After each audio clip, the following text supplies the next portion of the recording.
मित्रांनो, मी आहे मोहसिन सर आणि आज आपण जॉमेट्रीचा 5 नंबरचा टॉपिक बघणार आहे. त्याचं नेम आहे कोऑर्डिनेट जॉमेट्री.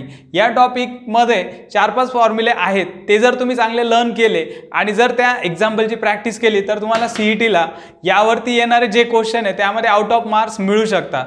तर आपण प्रत्येक टाइपचे जे फॉर्म्युले या एक्झाम्पल मध्ये यूज करणार आहे, तर तुमची प्रत्येक एक्झाम्पलची इथे प्रॅक्टिस होणार आहे. तर एक एक एक्झाम्पल बघूया. Distance of point 3-4 from the origin. एक पॉइंट दिलेला आहे, लेट दॅट पॉइंट बी बी 3-4. हा आपण x2 y2 कन्सिडर केला आहे आणि जो ओरिजिन आहे, ओरिजिनचे कोऑर्डिनेट 0-0 असतात. तो ए पॉइंट कन्सिडर करा. a is equal to 0-0 that is x1 y1.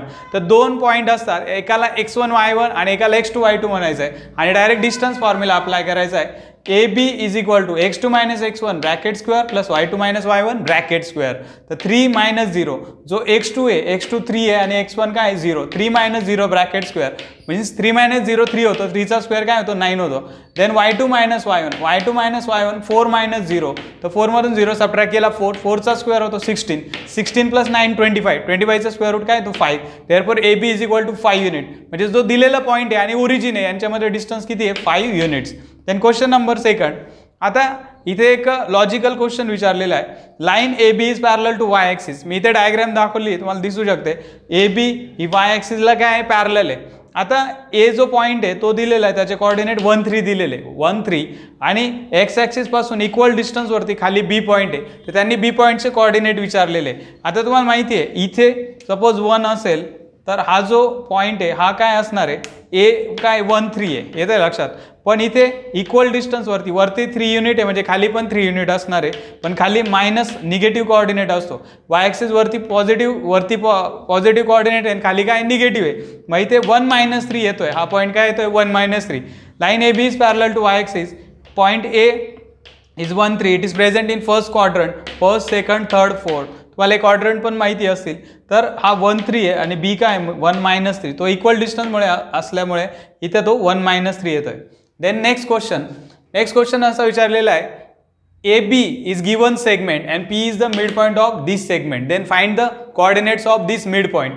तर P चे जे कोऑर्डिनेट आहे आपण x y कन्सिडर करू कारण तो मिड पॉइंट आहे. A -4-2 x1 y1 कन्सिडर केला आहे. B 6-2 आहे, तो x2 y2 कन्सिडर केला आहे. By mid point formula use करू आपण. तर मिड पॉइंट फॉर्म्युलाने या P पॉइंटचा x coordinate x is equal to x1 plus x2 upon 2. तर x1 x2 या दोघांची addition -4 plus 6 opposite sign subtraction. 6 - 4 2 होतं आणि डिवायडेड बाय 2. 2 1 जा 2 म्हणजे 1 येतं आन्सर. x कोऑर्डिनेट 1 येतोय. y coordinate y1 plus y2 upon 2. तर y1 y2 2 plus 2 upon 2. 2 plus 2 4 होतो. 4चा हाफ करायचा आहे 2 होतो. तर y इज इक्वल टू 2 येतो. Therefore coordinates of the mid point P, mid point जो आहे तो P आहे तो 1-2 येतोय. 1 आणि 2. तर x कोऑर्डिनेट 1 येतोय आणि y कोऑर्डिनेट काय येतोय 2 येतोय. सिंपल हा जो मिड पॉइंट फॉर्म्युला आहे तो अप्लाय करायचा आहे. तो एकत्र लिहिला तरी चालतो. ब्रॅकेटमध्ये x1 प्लस x2 अपॉन 2 आणि कॉमा करून y1 प्लस y2 अपॉन 2 किंवा सेपरेट कॅल्क्युलेट केला तरी चालतो. आता तुम्हाला सवय सेपरेट कॅल्क्युलेट करायची म्हणून मी तसंच लिहिलेलं आहे. आता पुढचा पार्ट आहे स्लोप ऑफ एनी लाईन. आता आपल्याला स्लोप ऑफ y ॲक्सिस आणि x ॲक्सिस लिहायचा आहे. तर त्या अगोदर आपण बेसिक कन्सेप्ट बघणार आहे. तर बेसिक कन्सेप्ट बघितल्यानंतर हा पार्ट बघूया. तर अगोदर आपण क्वेश्चन नंबर 5 घेऊ. तर क्वेश्चन नंबर 5 दिलेला आहे. Find the distance between given 2 point P -1-1 आपण x1 y1 कन्सिडर केला. Q 5-7 आहे. Q काय दिलेला आहे 5-7. तर तो आपण x2 y2 कन्सिडर केला आहे. देन PQ जो डिस्टन्स फॉर्म्युलाने आपण फाइंड करतो square root of x2 - x1 bracket square plus y2 - y1 bracket square. तर x2 - x1 5 -1. जर जास्त मायनस साइन तिथे दिलेले असतील तर तुम्ही काय करा इथे ब्रॅकेट यूज करा, 2 ब्रॅकेट यूज करा म्हणजे तुमचं कन्फ्युजन नाही होणार. 5 -1 मायनस बिकम प्लस. 5 + 1 6. 6 चा स्क्वेअर 6 चा काय होतो 36. Then y2 - y1 -7 -1 same sign असेल ॲडिशन करायची. 7 + 1 8 bigger number sign minus. Negative नंबरचा स्क्वेअर पॉझिटिव्ह असतो. 8 8 जा 64. 64 मध्ये 36 ॲड केले 100. 100चा स्क्वेअर रूट काय येत आहे 10 येत आहे. तर PQ हे जे डिस्टन्स आहे किती येत आहे 10 युनिट्स येत आहे. आता स्लोप ही कन्सेप्ट बघायची आहे आपल्याला. तर नीट लक्षात ठेवा हा स्लोपचा जो क्वेश्चन आहे तो बोर्डला येऊच शकतो. बोर्डची जी CET आहे आणि यामध्ये मी जे फर्स्ट क्वेश्चन घेतलेला आहे आणि नंतर हा थर्ड क्वेश्चन घेतलेला आहे. फर्स्ट आणि थर्ड हे दोन्ही क्वेश्चन मार्च 2018 ला आलेले. सॉरी मार्च 2018 आणि एक अनदर या एक्झामला विचारलेला आहे. तर हे बोर्डचे क्वेश्चन्स आहे. बोर्डला शॉर्ट MCQ विचारले जातील. नुसता फॉर्म्युला अप्लाय करून आपल्याला डायरेक्ट आन्सर फाइंड करायचं आहे. What is the slope of the line? Any line when intersect with the x axis, then the angle made by this line with positive direction of x axis is called as a slope of the line. आता बघा sorry inclination of the line. Inclination म्हणजे काय? Angle असतो. Inclination काय इथे तर x axis आणि line L. तर लाईन एल काय करते? एक्स ॲक्सिस बरोबर थिटा अँगल तयार करते. याला इन्क्लिनेशन म्हणतात. इन्क्लिनेशन म्हणजे तो अँगल. पॉझिटिव्ह डायरेक्शन ही अशी घेतात अँटी क्लॉकवाईज डायरेक्शनमध्ये. तर ही जी डायरेक्शन आहे ही आपण अशी घेतलेली आहे आणि इथे थिटा अँगल बनवलेला आहे. किती आहे? थिटा. एक्स ॲक्सिस बरोबरच कन्सिडर करायचं. लक्षात ठेवा, when any line makes the angle with the x axis with positive direction, then it is called inclination, and we can calculate the slope of line by using the formula tan theta. tan theta हा use करायचा आहे. म्हणजे टॅनचे जे आपला जो ट्रिग्नोमेट्रीचा जो आपण table बनवतोय त्यामध्ये 0, 30, 60, 45, 90 हे सगळ्यांचे जे व्हॅल्यू आहे त्या तुम्हाला लर्न करून ठेवायच्या आहे किंवा टेबल तयार करायची ट्रिक्स लक्षात ठेवा. तर स्लोप ऑफ द लाईन काय येतोय? If this line makes the 60 degree angle with x axis, then what is the slope of the line? Slope of the line is given by slopeचा symbol आहे m tan theta. tan 60 इथे 60 degree angle केलेला आहे म्हणून इथे काय होतंय?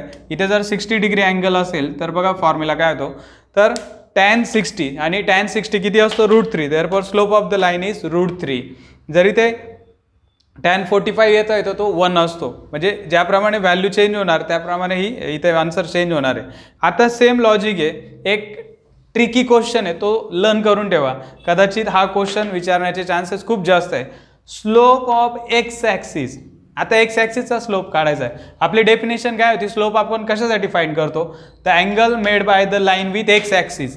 आता आपण जी लाईन आहे ती एक्स ॲक्सिस बरोबर किती अँगल करते त्यावरून आपण हा स्लोप फाइंड करतोय. पण इथे एक्स ॲक्सिसचा स्लोप फाइंड करायचा आहे. डेफिनेशन तीच आहे. Any line which make the angle with positive direction of x axis. तर एनी लाईनच्या जागेवर मी एक्स ॲक्सिस म्हणतो. X axis makes the angle with x axis. X axis आणि एक्स ॲक्सिस म्हणजे दोन जर तुम्हाला माहिती आहे आर्म त्याच जागे असतील, इनिशियल आर्म आणि फायनल आर्म, तर दोन्ही त्याच जागेवर असतील तर 0 डिग्रीचा अँगल होत आहे. एक्स ॲक्सिसने स्वतःबरोबर किती अँगल तयार केलेला आहे? 0. कारण दोन्ही जे रे आहे ते एकाच ठिकाणी म्हणून इथे 0 डिग्रीचा अँगल होत आहे. मग इथे 0 डिग्री होत आहे तर इथे स्लोप काय होतं? m = tan 0. tan 0 काय असतो? 0 असतो. ट्रिग्नोमेट्रीच्या टेबलमध्ये बघा तर तुम्हाला tan 0चा आन्सर काय मिळेल? 0. मग slope of the x axis. X ॲक्सिसचा स्लोप किती असतो? 0 असतो. म्हणजे एक्स ॲक्सिसने स्वतःबरोबर किती अँगल केलेला आहे तर तो 0 आहे. Then slope of y axis. आता वाय ॲक्सिस बघा इथे वाय ॲक्सिस किती? 90 डिग्री. या वाय ॲक्सिसने एक्स ॲक्सिस बरोबर किती अँगल तयार केला? आपण काय म्हटलं होतं? Any line which made the angle with x axis. तर इथे वाय ॲक्सिस किती अँगल बनवतोय? 90. मग m = tan 90. tan 90 बघायचा आहे तो काय? Not define. We can not define the slope of this y axis. मग लक्षात ठेवा एक्स ॲक्सिसचा स्लोप 0 असतो आणि वाय ॲक्सिसचा स्लोप काय असतो? नॉन डिफाईन किंवा अनडिफाईन पण म्हणतात त्याला. We can not define. तर हे क्वेश्चन तुम्हाला समजले असतील. आता आपण नेक्स्ट पार्ट बघूया. क्वेश्चन नंबर 7 यामध्ये एक पॅरलोग्राम दिलेला आहे. Quadrilateral ABCD is a parallelogram and ABCD their vertices x and y coordinates दिलेले. ABCD हे जे काही पॉइंट्स दिलेले या प्रत्येकाचा x y कोऑर्डिनेट दिलेला आहे. तर आता आपल्याला काय करायचं आहे? यांचा इंटरसेक्शन पॉइंट फाइंड करायचा आहे. AC diagonal and BD diagonal intersect each other at point P. Then find the coordinates of this point P चे आपल्याला काय करायचे? कोऑर्डिनेट्स पॉइंट करायचे एक्स आणि वाय कोऑर्डिनेट. आता बघा सिंपल लॉजिक आहे. तुम्हाला पॅरलोग्रामची प्रॉपर्टी माहिती आहे. Quadrilateral ABCD is a parallelogram. Diagonal of parallelogram bisect each other. ते डायगोनल एकमेकांना बायसेक्ट करताय. हे इक्वल पार्ट आहे. AP = PC आणि PD = PB. तर म्हणजेच P हा दोघांचा काय होतोय? Mid point. Therefore P is mid point of diagonal AC diagonal BD. जर मिड पॉइंट आहे तर कोणता फॉर्म्युला यूज करणार? Mid point formula. तर आपण AC सेगमेंट कन्सिडर करू आणि P is mid point of this segment. मग AC चे कोऑर्डिनेट आपण x1 y1 48 येतं x1 y1 कन्सिडर केले. C चे कोऑर्डिनेट 2 4 आहे आपण x2 y2 कन्सिडर केले आणि P पॉइंटचे कोऑर्डिनेट आपण फाइंड करतोय ते x आणि y असतील. मग P चा जो x कोऑर्डिनेट आहे मिड पॉइंट फॉर्म्युलाने कसं लिहिता? x1 plus x2 upon 2, x1 plus x2 upon 2 आणि y1 प्लस y2 अपॉन 2, दोन्ही x कोऑर्डिनेटचे ॲडिशन डिवायडेड बाय 2, दोन्ही y कोऑर्डिनेटचे addition divided by 2, x1 plus x2 upon 2, तर 2 प्लस 4 6, 6 अपॉन 2 3 येतोय, y is equal to y1 plus y2 upon 2, 8 plus 4 2, 2 6 जागा होतोय 12 होत आहे. म्हणून जो इंटरसेक्शन पॉईंट आहे AC डायगोनल आणि BD डायगोनल दोघांचा इंटरसेक्शन पॉईंट P आहे, P किती येतो 3 6 येतोय, काय येतो 3 6. Then next question number 8. आता तुम्हाला हा फॉर्म्युला माहीत असेल, bisection formula of internal division of segment. जर एखादा सेगमेंट दिलेला आहे आणि मध्ये पॉईंट P आहे, तर P काय करतोय त्या दोघांना काही फिक्स रेशोमध्ये काय करतोय डिवाइड करतोय. आता बघा अशी लाईन दिलेली आहे, हे एक्स ॲक्सिस आहे, वाय ॲक्सिस आहे, AB line intersect to y axis, AB line काय करते वाय ॲक्सिसला इंटरसेक्ट करते. मग आपल्याला हे विचारलंय की वाय ॲक्सिस या दोन्ही सेगमेंट्सला कोणत्या प्रपोर्शनमध्ये डिवाइड करतोय. तर हा जो प्रपोर्शन आहे आपण m:n कन्सिडर करणार आहे. काय कन्सिडर करणार आहे m:n. तर आपल्याला काय फाइंड करायचं आहे, y axis divide this segment AB in the ratio dash dash. खाली ऑप्शन दिलेले तर आपल्याला रेशो फाइंड करायचा आहे. काय फाइंड करायचा आहे रेशो. तर let the ratio is m:n. हा पार्ट m असेल आणि हा पार्ट काय असेल n असेल. m:n असे दोन पार्ट वाय ॲक्सिस मुळे झालेले. मग a is equal to -3 -4. a चे कोऑर्डिनेट दिलेले x1 y1 कन्सिडर केले, b चे पण कोऑर्डिनेट दिलेले 1 -2 आपण x2 y2 कन्सिडर केले आणि p चे कोऑर्डिनेट जो आहे मधला आपण xy कन्सिडर करतो. तर आता आपल्याला काय करायचं आहे, आपल्याला हे माहिती आहे any line which intersect to y axis. समजा वाय ॲक्सिस वरती एखादा पॉइंट असेल तर त्याचा नेहमी एक्स कोऑर्डिनेट काय असतो 0 असतो. Any point which lie on Y axis it's x coordinate is always 0. तर हा जो P पॉइंट आहे वाय ॲक्सिस वरती येतोय म्हणजे त्याचा एक्स कोऑर्डिनेट 0 आहे, वाय कोऑर्डिनेट फाइंड करायचा आहे. तर फाइंड करायचा म्हणजे आपल्याला जो कोऑर्डिनेट दिलेला आहे त्याचाच फॉर्म्युला यूज करायचा. इथे आपल्याला एक्स कोऑर्डिनेट 0 दिसतोय, मग एक्स कोऑर्डिनेटचाच आपण फॉर्म्युला यूज करू. जर वाय कोऑर्डिनेट माहिती असता तर वाय कोऑर्डिनेटचाच फॉर्म्युला आपण यूज केला असता. दोन्ही फॉर्म्युला यूज करायची गरज नाहीये, एकच फॉर्म्युला यूज करून आपण डायरेक्ट रेशो फाइंड करू शकतो. हे लक्षात ठेवा. मग याचा एक्स कोऑर्डिनेट दिलेला आहे Pचा, मग त्याच्यासाठी फॉर्म्युला लिहू आपण. फॉर्म्युला कसा लर्न करणार मी तुम्हाला सिंपल आयडिया सांगतो. m+n x coordinate is equal to m+n upon m+n.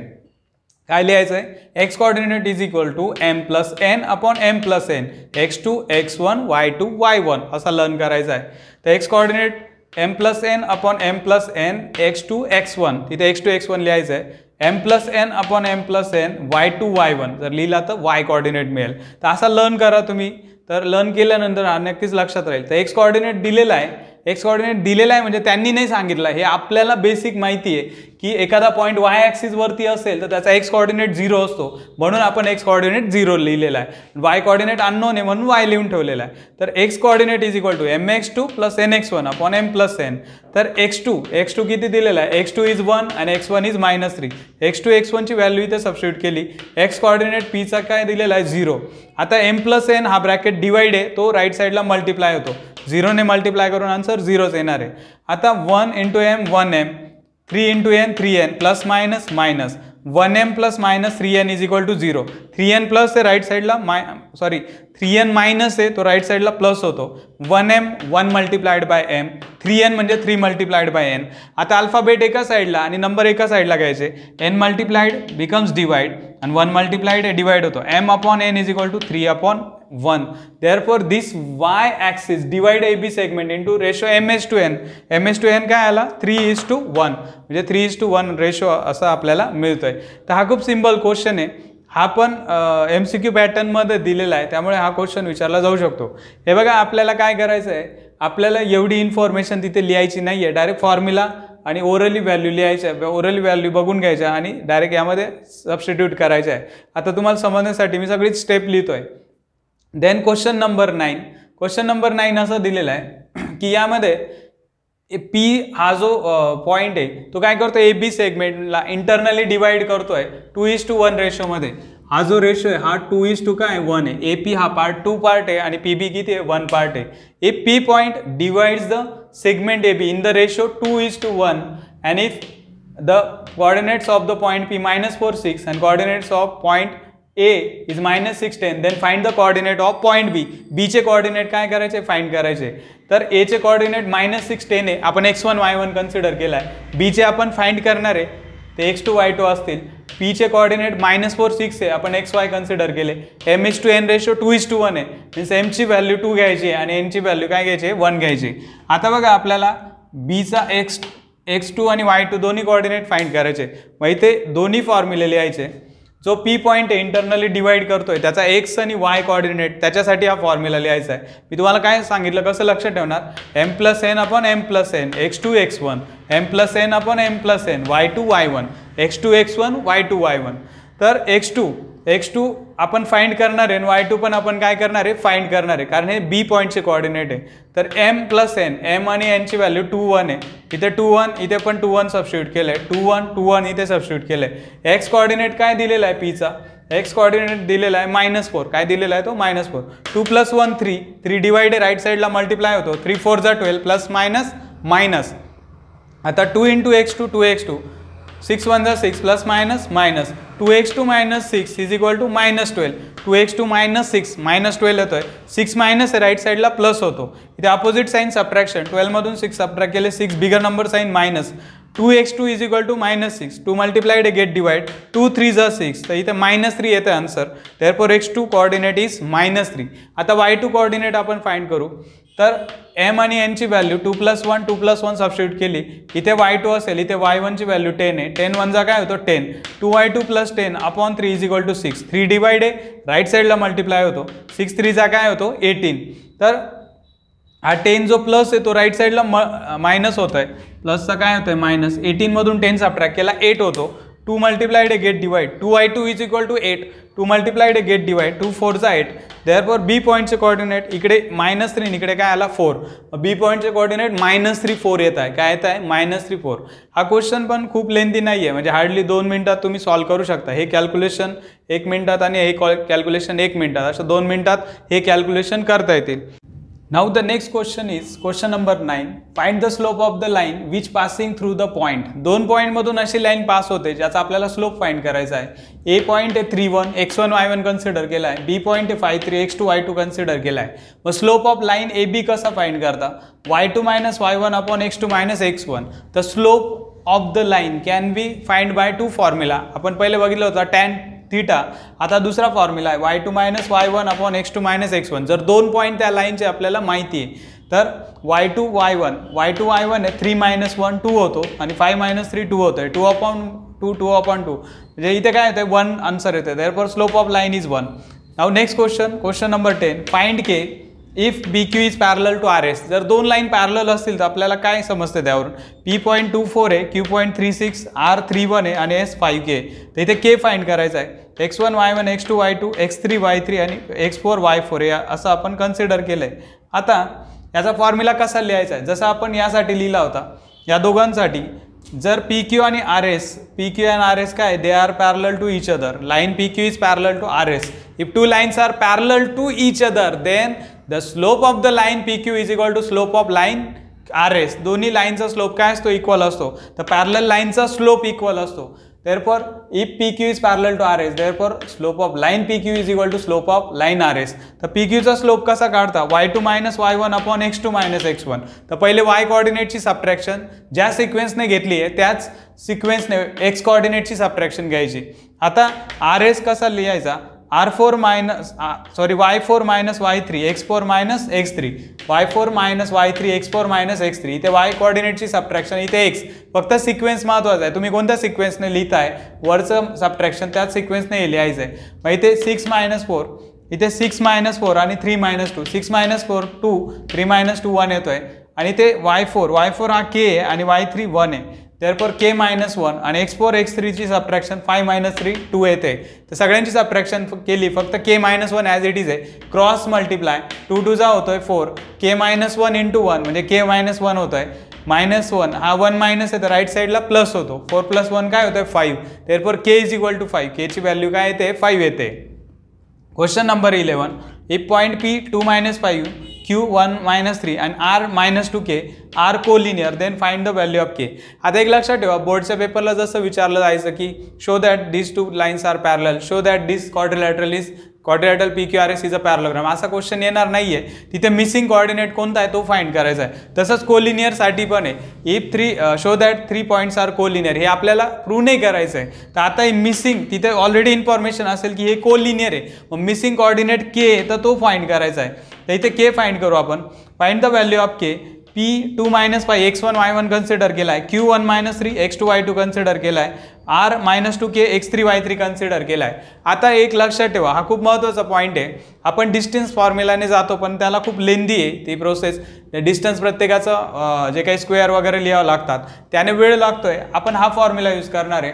A point PQR they are collinear, म्हणजे PQRचा सिक्वेन्स असा आहे, PQ आणि R ए कोलिनियर आहे. तर या फर्स्ट लाईन म्हणजे ही जी फर्स्ट लाईन आहे याचा PQ and R, तर पहिले PQचा जो स्लोप आहे तो आणि नंतर QRचा जो स्लोप आहे तो इक्वल असतो. लक्षात ठेवा, सिक्वेन्स माहिती पाहिजे. इथे PQR दिलेला आहे, Q मध्ये येतोय बिटवीनेस प्रॉपर्टी P'Q', तर PQचा स्लोप आणि QRचा स्लोप काय आहे, इक्वल आहे. तर slope of the line PQ is equal to slope of line QR. तर PQ आणि QRचा स्लोप इक्वल आहे. मग त्याच्यासाठी फॉर्म्युला लिहायचा y2 - 1 अपॉन x2 - x1 -3 -5 +5 होतोय. 5 मधून 3 सबट्रॅक्ट केले 2, बिगर नंबरचं साईन प्लस म्हणजे +2 येतो, आणि 1 - 2 आणि 1 ची सबट्रॅक्शन 1 येते, बिगर नंबरचं साईन -1 येते. देन इथे y3 - y2 x3 - x2. तर असा सेम QR साठी आपण स्लोप फाइंड करतोय. जर QR साठी स्लोप फाइंड करतोय, Q आणि R चा जो y कोऑर्डिनेट आहे त्याची सबट्रॅक्शन y3 - y2, त्याच्या x कोऑर्डिनेटची सबट्रॅक्शन x3 - x2. फक्त एक सिक्वेन्स पकडायचा, त्यावेळेने ही सबट्रॅक्शन लिहायची. k -3 मायनस प्लस होतं, k + 3 -2 - 1 2 + 1 काय होतंय, 3 होतंय, -3. आता 5 मधून 3 सबट्रॅक्ट केला 2, हे आपण कॅल्क्युलेट केलंय. इथे क्रॉस मायनस दोन्ही फ्रॅक्शन मायनस आहे, आपण निगेटिव्ह हा पण निगेटिव्ह आहे, मायनस प्लस. तर आता 2/1 is equal to k + 3/3, cross multiply 3 2 जा 6, k + 3 × 1 k + 3 येतोय. 3 प्लस राईट साईडला मायनस होतो, 6 मधून 3 सबट्रॅक्ट केला, आन्सर काय येतं 3. Therefore k is equal to 3. तर हा मुद्दा खूप महत्त्वाचा आहे. यावरती एखादा क्वेश्चन येऊ शकतो की कोलिनियर पॉईंट दिलेले असतील आणि तुम्हाला मिसिंग कोऑर्डिनेट फाइंड करायचा आहे, त्याचे खाली ऑप्शन दिलेले असतील. नाऊ आता महत्त्वाचा फॉर्म्युला, सेंट्रॉइड फॉर्म्युला. सेंट्रॉइड काय असतो, when all three median intersect each other at only one point which is called centroid. centroid point G ने दाखवतात. find the coordinate of the centroid point G. आता इथे पण दोन क्वेश्चन होता, एक तर G कॅल्क्युलेट करायला येईल किंवा एखादा दुसरा मिसिंग पॉईंट. यात टोटल 4 पॉईंट आहे, A B C, these are the vertices of triangle. Vertex A, vertex B, vertex C, 3 point दिलेले आणि G पॉईंट आपण फाइंड करतोय. तर टोटल 4 पॉईंट आहे, 4 मधून कोणता एक मिसिंग असेल, मे बी एक्झामला A B आणि G दिलेला असेल, C कॅल्क्युलेट करायचं असेल, C चे कोऑर्डिनेट फाइंड करायचं असेल, पण तुम्हाला फॉर्म्युला माहिती आहे त्यावरून तुम्ही काही पण फाइंड करू शकता. तर आपल्याला कसा क्वेश्चन आला, यातले 4 पॉईंट दिलेले, 4 मधून एक मिसिंग असणार आहे, लक्षात ठेवा. तर आपण G पॉईंट फाइंड करतोय. A चे कोऑर्डिनेट 1 - 2 आहे, x1 y1 कन्सिडर केले, B 5 3 x2 y2 कन्सिडर केला, C 3 5 आहे, x3 y3. जे ट्रायंगलचे जे पॉईंट्स दिलेले ABC ते x1 y1 x2 y2 x3 y3 consider केले. मग आता G चे कोऑर्डिनेट आपण xy कन्सिडर करू आणि फाइंड करायचं आहे by centroid formula. x coordinate is given as, Gचा जो x कोऑर्डिनेट आहे तो x1 + x2 + x3/3. जसं मिड पॉईंटला 2 ने डिवाइड करतात, इथे मिड पॉईंट फॉर्म्युलामध्ये 2 यूज करता, तसं सेंट्रॉइड फॉर्म्युलामध्ये 3 यूज करता, कारण 3 कोऑर्डिनेट आहे. 1 + 5 + 3 3 + 5 + 3 8 8 + 1 9 9/3. 3ला 9 ने 3 ने डिवाइड करा, काय तर आन्सर 3 येतो. x कोऑर्डिनेट 3 आलेला आहे. आता y कोऑर्डिनेट फाइंड करू. y1 + y2 + y3/3 -2 + 3 + 5. तर 5 + 3 8, 8 मधून 2 सबट्रॅक्ट केला 6 6/3 म्हणजे 3 2 जा 6. तर x कोऑर्डिनेट 3, y कोऑर्डिनेट 2 येतोय, म्हणजे सेंट्रॉइड पॉईंट G चे कोऑर्डिनेट 3 2 येत आहे. काय येत आहे 3 2. आता आपण जेवढे फॉर्म्युले बघितले त्याची एक समरी बघू. आपण डिस्टन्स फॉर्म्युला यूज केला, x2 - x1 bracket square + y2 - y1 bracket square, त्याचा स्क्वेअर रूट घ्यायचा आहे शेवटी. Then mid point formula. Mid point formula जो असतो, मिड पॉईंट जो आहे त्याचे कोऑर्डिनेट x आणि y कोऑर्डिनेट कसा फाइंड करता, x is equal to x1 + x2/2, y is equal to y1 + y2/2. तसंच सेंट्रॉइड फॉर्म्युला. सेंट्रॉइड फॉर्म्युला आपण कसा यूज करतो, coordinate of the point G, त्याचा x आणि y कोऑर्डिनेट कसा फाइंड करता, x1 + x2 + x3/3, y1 + y2 + y3/3. तर याने x आणि y कोऑर्डिनेट फाइंड करता येतो. Then section formula of internal division of segment. एखादा सेगमेंट आहे त्याला पी पॉईंट फिक्स रेशोमध्ये डिवाइड करतोय, तर त्या केसमध्ये एक्स आणि वाय कोऑर्डिनेट, तो जो पी पॉईंट असतो त्याचा एक्स आणि वाय कोऑर्डिनेट आपल्याला फाइंड करता येतो.